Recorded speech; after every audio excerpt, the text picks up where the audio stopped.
Welcome to Game Point. I'm Matt Smith. And I'm Vernon Tucker, and we're here to talk about everything dealing with sports and pop culture. This week on Game Point, Matt and Vernon are discussing the top 5 GOATs, greatest athletes of all time. They're asking the question, should Serena stay or should she go? We're also looking at the All-Star game. It's coming up and the All-Star teams have been announced, and there seems there's a few people missing from the list. We have the 14th Amendment, Meek Mill, some black films for you. We have a lot going on this week. So let's get it started. Matt, what's on your mind, my brother? Well, what's been on my mind this week was the incident with Cam Newton and the football camp attendee at Cam's camp. Why don't we take a look at this quick clip? You asked.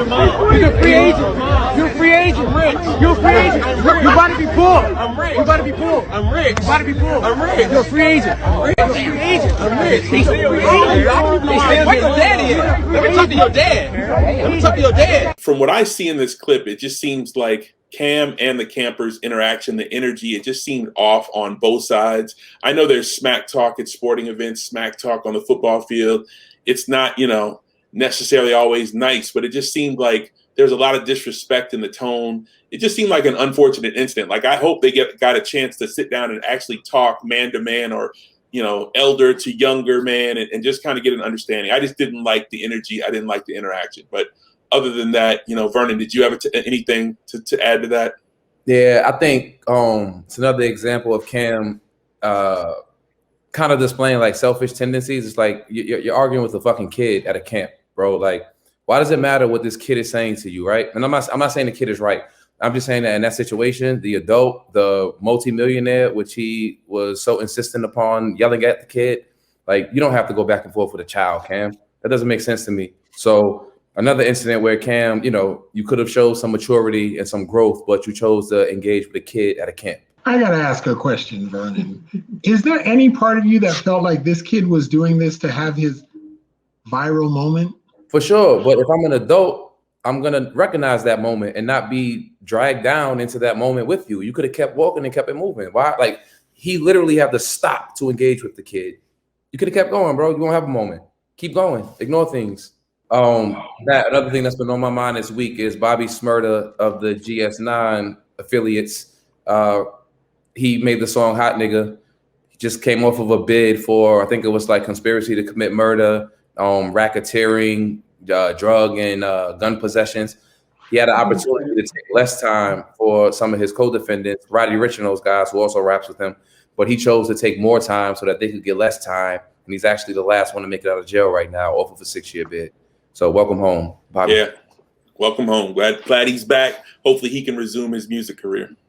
Well, I guess I have to say I'm glad he's back as well. And also, moving this on, guys, I had a question for you because this week I saw a little program that will remain nameless.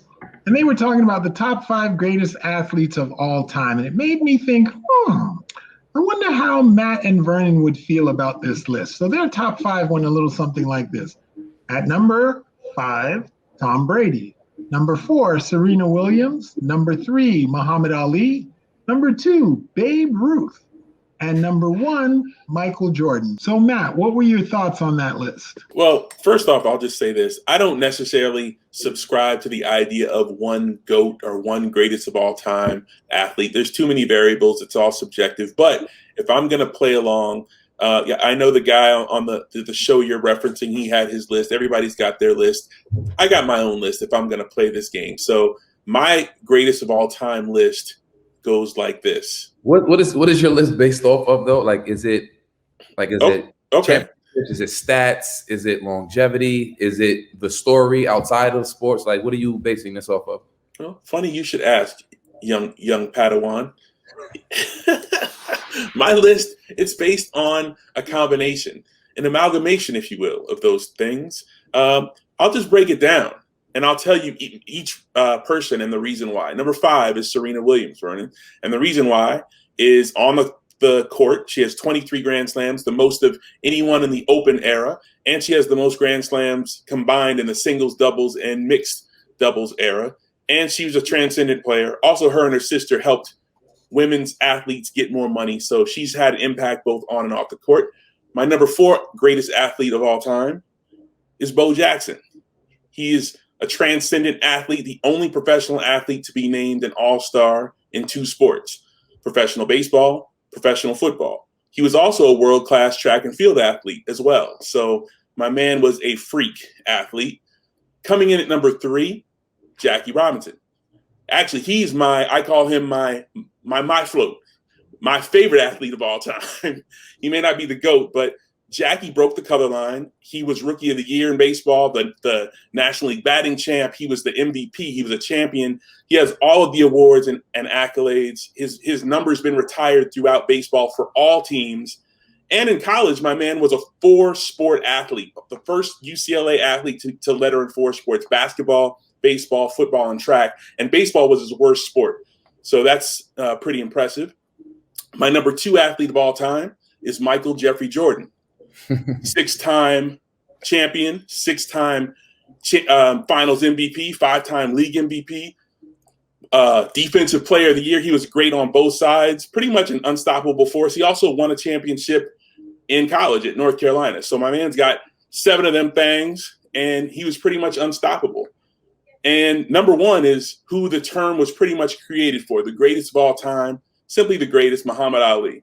My man was great in the ring, great outside the ring, social consciousness, but also just his boxing style. He could beat you any way with power. He had knockout power, speed, defense. He has an impeccable record, and he fought in the toughest era, I think, in boxing history. So, Impeccable record? What'd you say? Impeccable record? Oh, yeah. Do I need to? We'll put up the definition of impeccable, but I'd say you don't think his record and his boxing career was impeccable, Vernon? I didn't say his career wasn't impeccable. I said his record, Matt. So for me, I respect your list, right? I respect the other guy's list. I'm unclear on what we're basing this off of, right? Because if we're gonna say that Michael Jordan, because he has 7 rings, he is on that list, and he's your number 2 athlete of all time because of 6 NBA championships and 1 in college and 5 league MVPs, defensive player. Scoring titles, all dunks, of those athleticism. And sure, cute. All of those attributes can also be tilted towards Bill Russell as well, correct? Correct. No. Bill's 111 though. Oh, 11 is more than 7. The ring side, I know, but see, everything you named from Mike, it was an accomplishment. And 5-time league MVP means you're all around. You're scoring, your defense. He was the best player in the league. That wasn't so. Steve Nash, who took 2 MVPs from Kobe Bryant, he was he's in the GOAT conversation over Kobe because of these. But I was trying to condense I can go on for 20 minutes reading accolades, but we all know how great Michael was. He wasn't just. I'm not refuting that. I'm just saying that, and the same thing with Muhammad Ali. And I hate this guy, hate him to death. But you hate Muhammad Ali? No. This guy. Oh. Let me finish, Matt. Okay, my bad. I hate this guy. If we're gonna say Muhammad Ali is the GOAT, and it's because of all of these things and the impeccable record, a guy like Floyd, he has a perfect record. Perfect beats impeccable any day of the week. No, it doesn't. How so? How not? Tell me. If you're undefeated against bums, and I have a great. I'm not. Hold on. I'm just giving you an extreme example. But that's extreme. Don't give me extreme. Give me realistic, man. Well, I'm just giving you just so you understand my argument. I'm saying just because you have a perfect record, if you didn't fight the same level of competition, if you do 50 things, if you do something 50 times, doesn't matter what it is, and you succeed at it 50 times without losing, without faltering, Matt, that's impressive, Matt. You could have an off night. Your opponent can have a great night. To do something 50 times in a professional sport of boxing where 1 punch can knock your ass out, that's impressive. I didn't say it wasn't speaking of impressive, I want to say that Muhammad Ali's final record was 56 wins, 5 losses, and 37 knockouts. That's good. It's not 50-0. To do something 50 times, especially in the sport of boxing, where a rabbit punch can put you down, that's impressive, Matt. I don't deny it's impressive. I think Floyd is one of Floyd deserves to be in the conversation. Wait. Vernon, before you go on full assault on Matt's list, can we hear your list? Before you do that, though, I just want to you're talking about Floyd like I'm discounting him. I think he's great.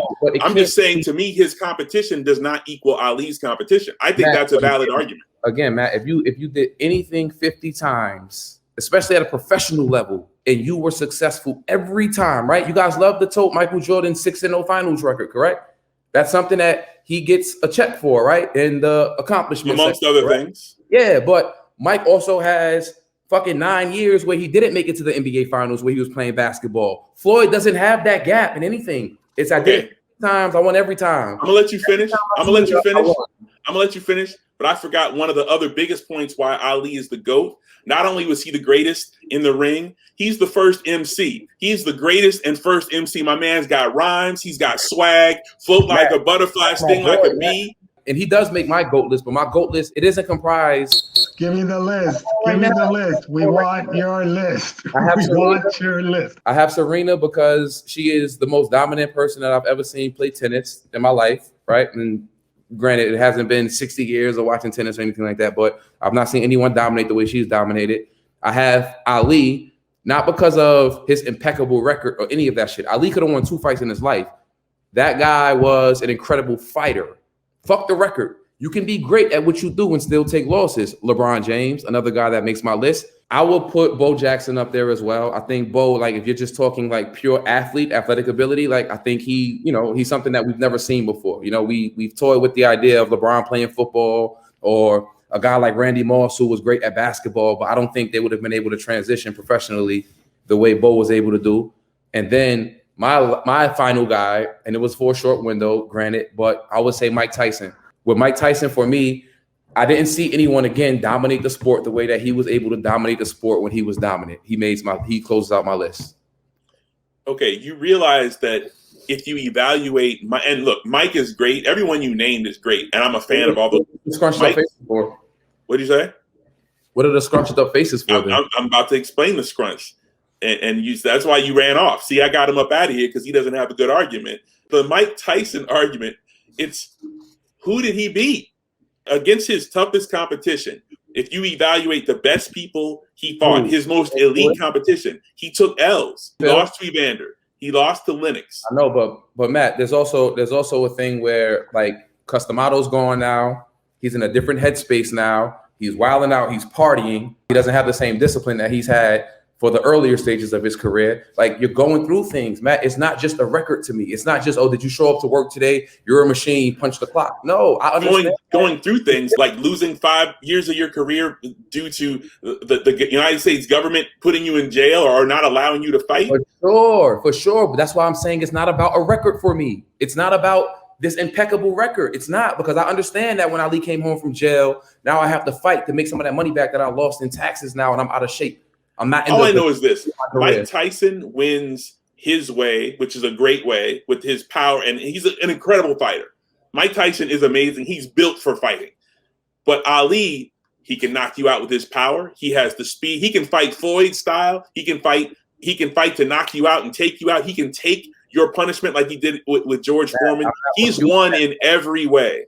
And out of the ring, his impact is just beyond reproach. So, to me, I'm not refuting that. I'm just saying that the reasoning behind him making my list, it's not going to be because of an impeccable career. You guys, realistically, your lists are off by a LeBron and a Mike Tyson. Yeah, and a Mike Tyson. It's a LeBron and a Mike Tyson that's in dispute because Jackie Robinson. Yes, that's right. And Jackie Robinson. Your lists are more similar than they are apart. Well, the issue is he's the one who initiated the shade, talking real greasy about Ali and my list, and then questioning how I could put him over Floyd. Like, that was blasphemy. This is how it gets flipped. I did not speak greasy about Ali. What I said was my list. It has to be consistent. It can't be, hey, these guys have this impeccable record, that's why they're here. When they have a guy who has a better record than all of them, and he's not there. That's just because you're not listening. I said impeccable record and then went on to explain all of the nuance why. Just because I feel like anyone who's in the discussion has an impeccable record.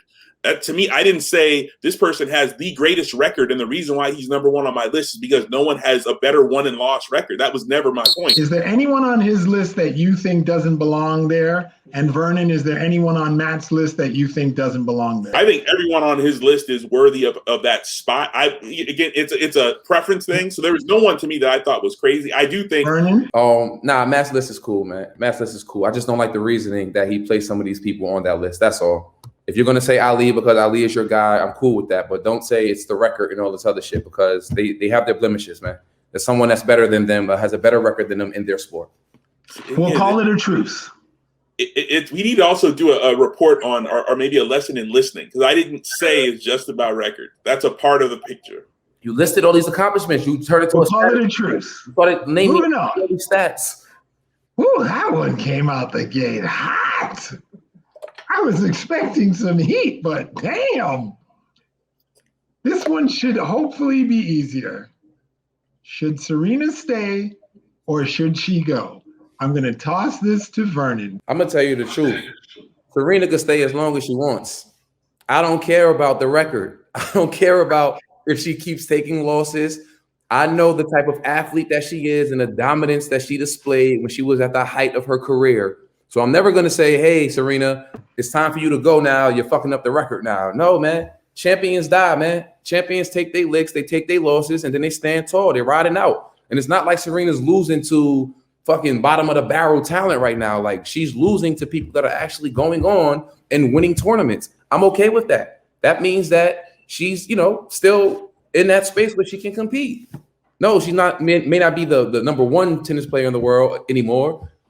Top 3, top 5. Like, what are we even arguing about here? Let her keep going. I completely agree. There's thousands of people women playing tennis, and hundreds or 200, top 100, 200 in terms of world-class tennis players, whatever the cutoff is to be world-class. Well, she's still in the elite status, and she's won, and she's proven enough, and she's earned enough. Her consistent Black excellence has earned her the right to play until she doesn't want to play anymore. So, I mean, I get that there's some people out here who are like, oh, she should retire because they don't like watching her lose, but I don't think that's anyone's position to tell some. For the people that want her out, okay. I don't see Black people saying she needs to be out. I know a few. I like our producer is one of them, Arlington. Really, you had to throw me under the bus? I was going to come in on my own. I'm not a coward. Wow. Listen, man, Vernon, I have to say, man. I know Matt couldn't wait. He was like pushing the bus my way. But it pains me to see her take these losses. I'm like, these were women she used to put fear in their heart. Like, they would be like, she is the last person they wanted to see on the other side of the court. And now I feel they come out with their chest all puffed up and they're ready to take a bite out of the crown. You can bite at it all you want. You cannot compromise the crown. It's not possible. You think when Naomi is winning right now, she's like, yeah, I got one up on Serena. I'm better than her. No, like, you're still chasing a legacy. These are legacy players we're talking about. You may get me in this one match right now, but be clear, this was my sport for 15 years. Like they're chasing legacy, man. And I think it's unfair to say over 20 years, actually. The exit. Like, look at what Tom Brady just did down in Tampa this year. Look at what LeBron, Father Time, fucking undefeated and all this other bullshit. Look what he did last year in the NBA bubble winning the championship. It's like, it can keep happening. The only people that leave early, the guys like Michael Jordan who want to protect the record. Like, no, stick around, have some fun. Okay, first off, I don't think that's accurate. That's not why he left, but let's stick to the script. Let's stick to the topic. I think Serena Williams or anyone who's great at something, maybe, just maybe, they love what they do. Like, they've been playing all their life. And whether you're an artist, a music producer, a tennis player, an athlete, or whatever it is, if there's something that you've been doing forever and you're great at it, why retire if you can still do it at a high level? Or even if you're not, like, maybe she wants to start playing doubles with her sister in a few years or whatever. She wants to play singles, doubles, or she wants to hang it up. She's earned the right to call her shot. Yeah, I agree. Forbes, I think you're out of bounds on this one, man. Absolutely. Whatever. All right, so next up in NBA news, the All-Star starting fives, the starting lineups were released. One team, or the West, we got Steph, Luka, Kawhi, LeBron, and the Joker, Nikola Jokic. And then on the East, you got Kyrie, Bradley Beal, Kevin Durant, Giannis, and Joel Embiid. I think those lists, those starting fives seem pretty accurate. I'm sure that, there's one or two players in each conference that may have deserved a shot. But when I look at those lists, I don't necessarily see anything crazy. Vernon, what did you think about these starting fives? I think because they're fan picks, I understand it. Like, everyone doesn't watch basketball at the same level. I understand it. A lot of them are like box score fans. That's where they get their info from. I understand that. But to me, Luka making the fucking starters ahead of Dame Lillard, like, that's ridiculous. Like, I get it. We're in love with this kid, and he has this great skill set. If he ties his shoe on the sideline, ESPN is going to make a package about it and put it in the top 10 plays. It's like, this is bullshit. I get it. Dame may not be the most likable person to the media and to the fans and shit like that. His arrogance may come off as, a bit pushy to people, but we can't sit here and act like a guy who, with Luka in Dallas, like, they're below 500 heading into All-Star break right now, literally the bottom of the barrel in the Western Conference, right? Since when did placement and standings and shit not matter when it comes to All-Star selections, When I looked at the list, I think Luka's a star. He has star quality. He makes great plays. He's a great player. It didn't strike me as off. But when you said Dame, I think you were absolutely right. Yeah. His season, he totally is if it's based off of merit, Dame Lillard deserves of that starting All-Star spot. But I'm just saying, when I first looked at it, I saw Luka and I didn't really even think about it. He's dope. Because the news cycle, the media cycle has brainwashed us into believing that this guy is just as successful as he was last year. He's not. Like, I agree with that. I'm just saying, to me, let me switch the conversation though. What about the rest of the roster, which we haven't seen yet? There's one guy in particular, and like I said, I'm conceding your point. Dame Lillard deserves to be a starter. You are absolutely right. No argument here. I was just saying, to me, Luka is definitely an all-star. But my question to you is, when you think about who may or may not get named an all-star for the rest of the roster, because I guess the coaches, I'm thinking the coaches, or maybe is it LeBron? Is it the superstars pick the rest? Is it LeBron and the coaches pick the pool? I believe, like, they pick the remaining players from the East and the remaining players from the West. Okay. And LeBron and those guys select who they want out of that pick. Like, LeBron can't just say, "Hey man, I want Chris Paul." Like, he can't do that. You know what I mean? Got it. Okay, so when they pick the rest of the pool, there's one player who I want to mention, Julius Randle. He plays on the Knicks. I know the Knicks have had a lot of bad years and bad luck or bad play over the past. The Ball family called, Matt, and they say they want this month's payment back. I was going to mention LaMelo Ball. Slow down. But power forward for the New York Knicks, right? Correct. Power forward for the New York Knicks. Julius is averaging 23 points, 11 rebounds, and almost 6 assists this season. He's only the 5th player in NBA history to have done that for the first 30 games of a season. It's Oscar Robertson, Wilt Chamberlain, Kareem, Kevin Garnett, and Giannis are the only players who have ever done that. Julius is having a breakout season, and I think he deserves to make this All-Star team. I think he's having a breakout season in season, what is it, 6? Yes. Now 6. I think that's 6, great. but technically 5th because his first season he didn't get to play. But yeah, I think you're right. It's his 6. And he spoke about it last week. People don't normally have a breakout season in season 6, right? So I think we're more shocked at how he's performing, and we want something for him, but I don't think there's actually something to give to him. So now you're talking about he has to pass Giannis as a power forward. He has to pass Kevin Durant, who I don't know why they keep putting him at fucking small forward when he really plays power forward, especially for this. Yeah. I feel like Kevin Durant and LeBron just seem like they're just out there hooping. I don't really see them in a position, but okay, if you want to call him a power forward. But that's technically 2 on paper right there that you have going into All-Star break. I don't see how they would pick him as the 3rd guy coming out of the East like that. I don't see it. I think he's having a hell of a season. I think it's a lot of, validity in what you're saying on why he should make it, but I don't think he's gonna make it, man. I just think he's a looter in the riot right now. He's a looter? Oh, come on! I hate when you say that. I hate when you call players looters in riots. By the way, that's a Vernonism. You can explain it to the viewers. A looter in the riot is someone who basically they're a skilled basketball player, may not be elite, but they're playing for a bad franchise where they have the ultimate green light and their numbers are inflated. So they loot off. That's like, it's easy.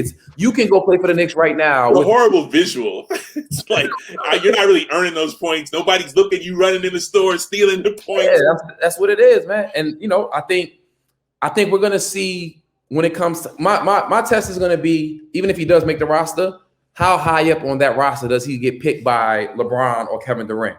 Because once they start to make their way to the bottom of that list, then it's like, all right, cool. I'll take the kid that, never played basketball a day in his life with the glasses, and you know what I mean? Like, I feel like, wow. I wanted to make it. I don't care what spot he gets in. I think the rest of the league respects him. But is there any player, and I would also add LaMelo Ball, Eastern Conference, put him on the squad too. But is there any other player that you think should make it?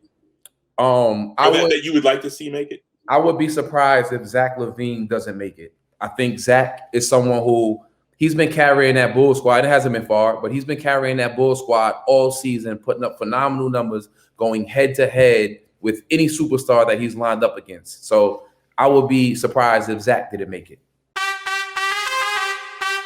So Matt, let's get into some of the culture, man. Some of the things that have been happening in the culture lately.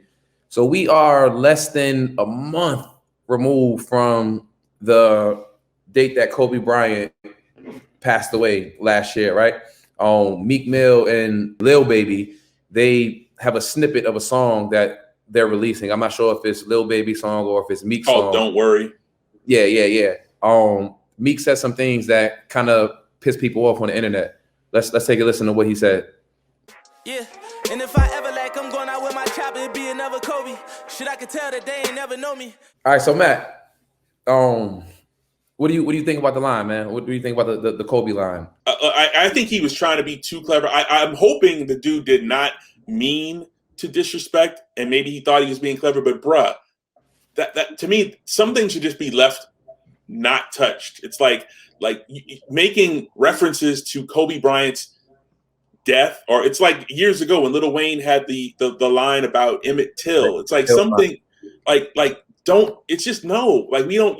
That's not good material. That's not clever. It's not a good bar. I don't care. It's like, to me, it's like that's something that you should just. If you're a great rapper, a wordsmith, well, I'm not saying he's great or not, but I'm saying as a rapper, of a professional, you got to be better. You got to be able to find better words, better references, better bars, better, anything. But that, I think that was just not good. I think you're being nice about it, and I think there's a bigger issue at hand. Like, I think he's a fucking idiot.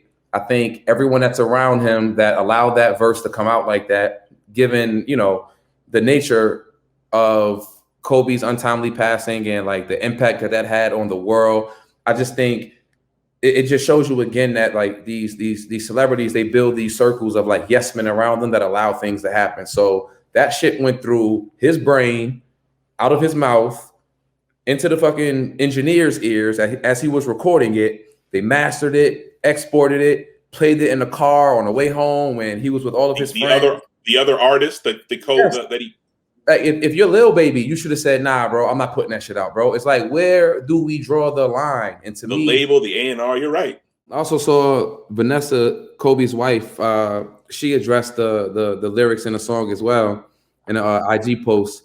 She said, "Dear Meek Mill, I find this line to be extremely insensitive and disrespectful, period. I'm not familiar with any of your music, but I believe you can do better than this. If you're a fan, fine. There's a better way to show your admiration for my husband. This lacks respect and tact." What do you think about that, man? I think Vanessa is 100% correct in what she's saying, and I think Meek should apologize. Meek should man up and just say, "I'm sorry, I was wrong." Own it, and apologize quickly, because you're wrong. I mean, it's like you don't. That's all I can say. Own it and apologize. It's again, it's insensitive. Like it's selfish.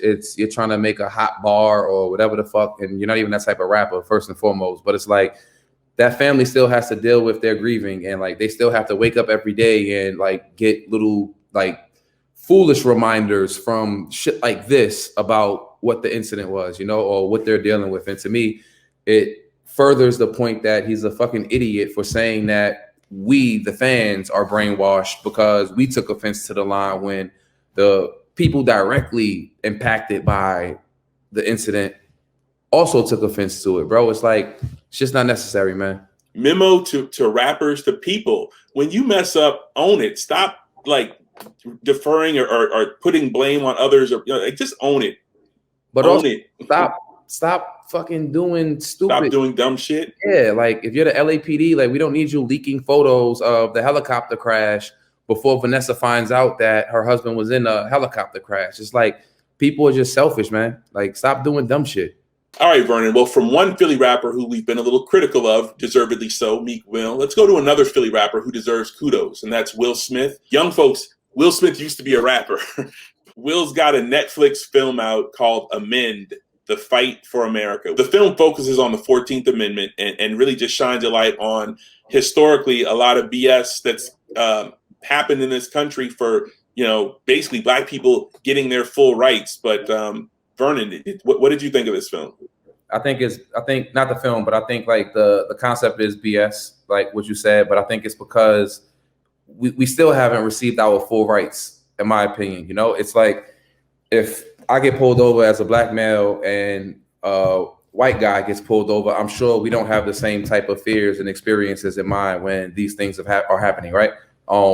I love the film because it dives into that. Like the 14th Amendment was erected so that everyone can be acknowledged. Everyone that was born in America could be acknowledged as a citizen and have full rights. You guys started off with giving us 3/5 of acknowledgement as a human being. Right. That's ridiculousness in concept, right? From the gate. So to me, the pillars in which this country and the Constitution are built upon, they always favored or were, doctored to favor white people's advantage and to make sure that even if it's on paper, that still doesn't apply to you guys over there, the minority groups. I look at black people and I identify that it doesn't matter what the problem is. We're always the first group of people, black women specifically, they're always the first group of people to try to make sure everyone sitting at the table is okay. So it kind of baffles me that for years we'll put money in the pockets of the Arabic and the Asian Chinese restaurants and stuff like that, and all of these neighborhoods that are impacted by what I think is a disregard of the 14th Amendment right now in certain places. And they don't do anything for the communities. Like they're not trying to help the communities. They're not giving toys away, giving books away, implementing programs to help further people's education. It's just everyone continues to take, and the black people are still trying to be heroes for everyone when it comes time for them to, need an ally in a fight. I know historically there have been some allies famously, like there's been examples of allyship, but I think by and large, your point is well made. Like there's not enough. There needs to be more. For our final segment of What We Love This Week, and I know there's a healthy list of black films that came out this February, and I know you guys want to get into that. I definitely would want to shout out all the black films that have been out in recent months. One in particular that I'll shout out is Ma Rainey's Black Bottom. You can watch that on, I think on Netflix. But Viola Davis starred in it as Ma Rainey, and Chadwick Boseman played a role where they both are likely to get nominated for some awards. And there's a black director who, George C. Wolfe, who did an amazing job. So I think I would just recommend that people, if you're looking for some films to watch, we got a week left in Black History Month. Hell, watch it all year, Black History Year, but whatever.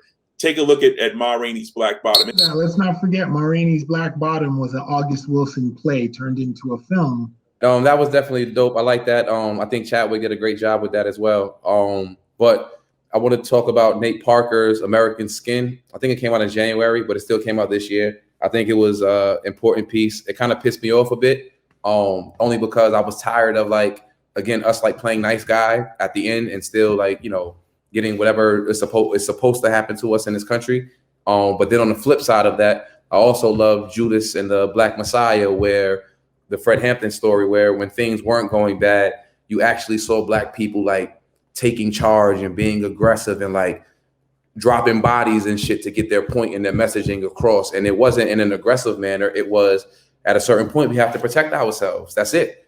We're not going to be able to read books and get out of these scenarios all of the time. Sometimes we have to bear arms to protect ourselves. So check both of those out if you got some time. If I can add one in, I'd like to add Black Art in the Absence of Light, directed by Sam Pollard.